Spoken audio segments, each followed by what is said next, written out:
tangkak ng Sonsan Holdings. Kung ano din yung babalik pa si Papa. Pinaubayan na namin sa mga ex. Ang napakapaganda. Gusto ko sana ikaw ang maging Hindi pa ako nakahawak ng tubig. Hindi ko pa ba kung pwede pagkatiwalaan sa pagkakawa ng bagay para kay Jeff. Kuya po. Ito na umaga bukas ang campaign event. Sasabi ko kasi makikita. Sige. Okay. Sige. Darating ako sa oras. Maasahan niyo ako dyan. Ang ako.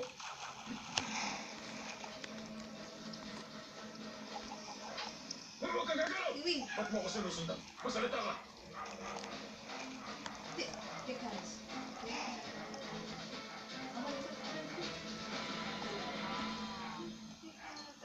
Ako si Prosecutor. Mr. George. Mr. Lee?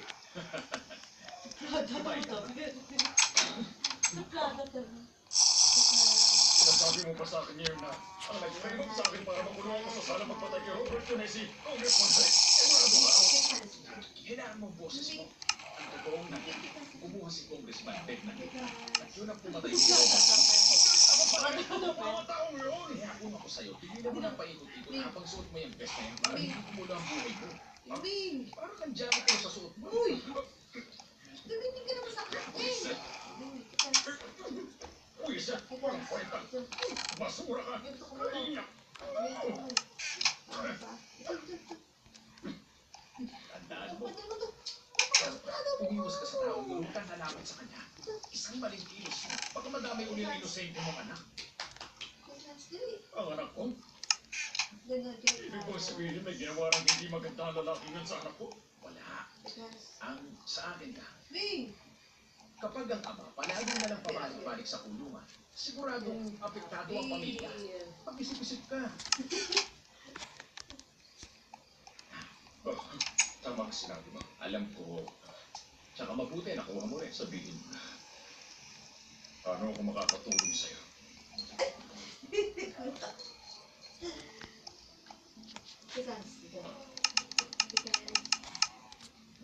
Ano naman to? Bag naman? Alam ko, bagong bangha. Parte ba to ng lover's tactic? Kung gano'n, siguro may nakatagong special device dito. Nabigyan mo na ako ng GPS tracker. Malamang, hidden camera. Ang boto na to, pag pinindot ko ba to, matatransmit ang video sa kung saan? Ganito bang spy bag? Hindi. Isang ordinaryo at magandang bagay. Regalo ko sa'yo. Regalo? Sorry, regalo.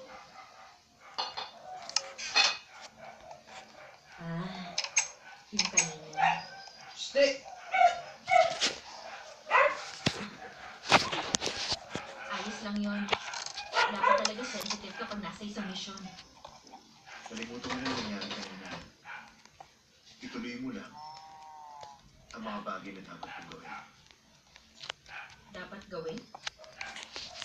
Dalhin mo ang bag mo. At maging maganda.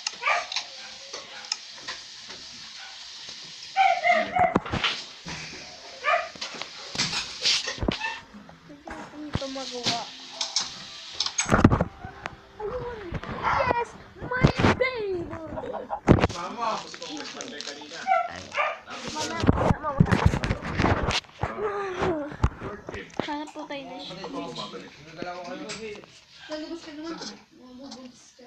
Ano kung nalaman ng lugar? Kasi ito din yung nakaka-drop namin. Paano ko naman napunta rito? Nandito ka para sa mission. A two-fold mission. Teka, paano mo nalaman yun? Mga brothers, hindi nagtatago ng sikreto sa isa't isa. Ang bala ko sana, mag-chicken at mag-beer kasama siya. Election. Oh, mukhang ganun. Ang chicken dapat kinakain na ng ngayon. Ano kaya kung makulit tayo? Kumain ng chicken habang. Okay, hindi kasi ako marunong tumanggi sa ano. Okay! Doon tayo. Ayos yan. Teka, kukuha ko ng basa. Ako pagkita sa'yo si Mr. John.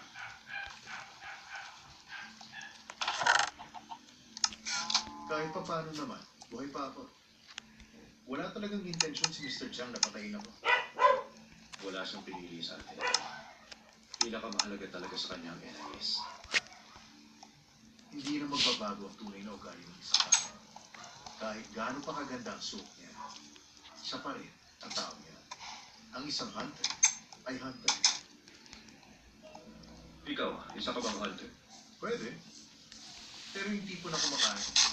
Hindi yung kinakain. Paano kung makakasiguro hindi mo kumakain? Paano kita pagkakatiwalaan? Hindi mo dapat gawin yan. Kailan ka pa nangailangan ng tiwala sa isang tao? Ano bang iyong offer sa akin? Hanap mo na tayo. Ang dating kaibigan. Pero hindi na ka mapangalan.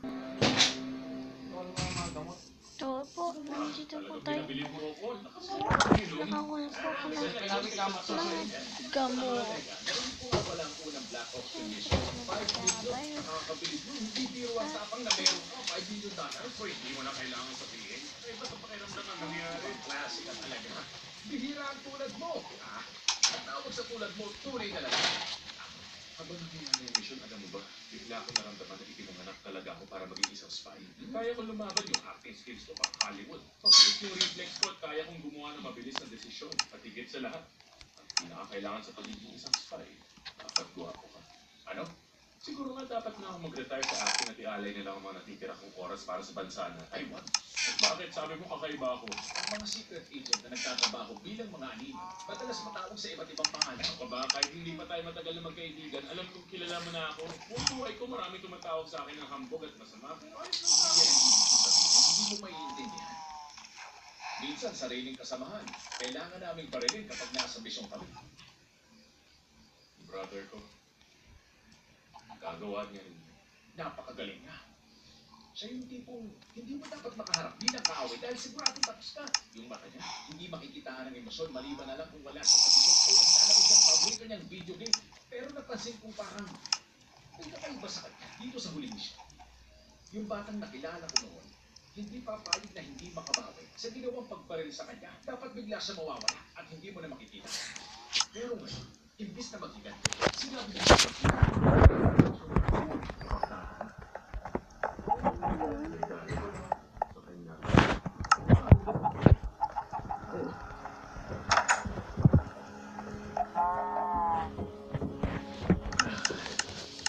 para sa secret agent, pwede magsilbing kailangan nasa paligid niya.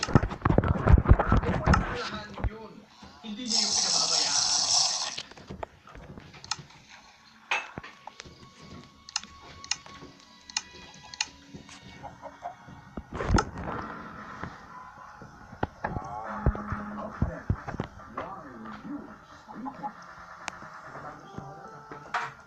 Ang susunod na programa ay patnubay at kapal ng magulang at kailangan ng batang matulog.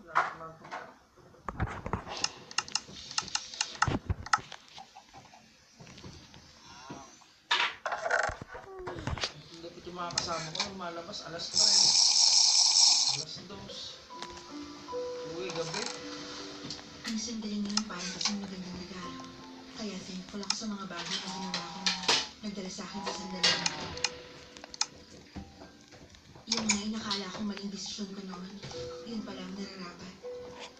Kahit ang mga desisyong pinagsisisihan ko, sa huli, yun pala ang tama. Ang lahat sa sandaling yun, pinasaya ako at naging kaaya-aya. Kasi paligid mo gabi. Nung oras na yun, Meron bang paligid gabi? wala akong inaalala. Meron. Eh, wala namang na-miss ko. Kamusta na kaya siya noon? Yung lalaking sinundan natin noon. Ang mamang pulis na yun. Gusto na buka mag-suicide. Naiisip ko siya every now and then. Nag-aalala ako sa kanya. Huwag kang mag-alala. Maayos ang naging. Talaga? Paano mo nalaman? Saan siya nakatira? ng tanghali. Hindi, namimili sa home center. Inuunahan kami ron. Nagpadala naman siya ng pera. Dapat kasi mag-flash lunch ang bigyan. Hindi ko alam kung anong pangalan ng lalaking yun o kung saan siya nakatira. Pero sigurado akong buhay Kaya siya. nga dapat tawag ka tanghali. Matulog ka o magugul kang hapon. Kaya naman, huwag ka na mag-alala. Pwede. Bigay sa tangali. At patalan-patalan Masaya pa akong marinig yan. din. Basta buhay siya.